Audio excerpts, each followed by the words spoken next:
deloads. Is that something you implement, or because of the fact that you're training 3 days per week, you don't need to, you find that maybe you don't need it? Yeah. So it's exactly that. If I was training more frequently, I definitely would need a deload. I kind of do. I don't say like, oh, every 6 weeks I will do a deload, but I do make sure maybe like the Christmas week, it might be a bit more sporadic in terms of like family occasions and things like that, of course. So I might back off the training.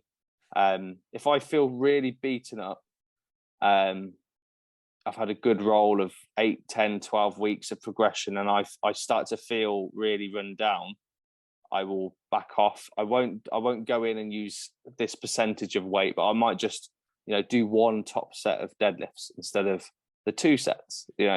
My squats the same, that sort of thing. But then I don't think I've ever deloaded arms, or deloaded chest. You can just keep plugging away at that sort of thing. It's maybe not the smartest approach, but if I go on holiday, I will make sure I'm not doing the same. You might be in a hotel gym or something, and you're effectively going to be taking a deload when you're using some lighter machines. You might still be thinking you're training hard, but it's nothing, not the same stress on the body that you'd normally get. So there's there, but this probably happens 2 or 3 times per year. The week going into a show, in fact, is a deload. I won't hammer training like I do 2 weeks before the show.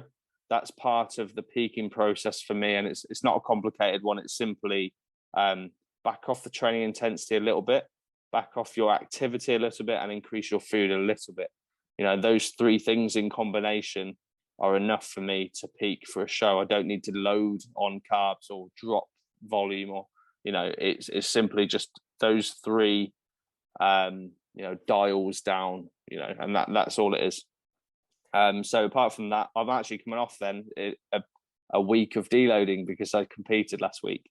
So yep. That was my 1 out of 3 annual deloads. Yeah. So I'm now going to be pushing all the way through to New Year and beyond. So yeah, I don't expect to deload again until next peak week. Let's take, for example, I'm squatting and my hips are hurting or my knees hurting or something like that. My approach would be, instead of shying off the weight and the intensity and just plugging away, because that's not going to make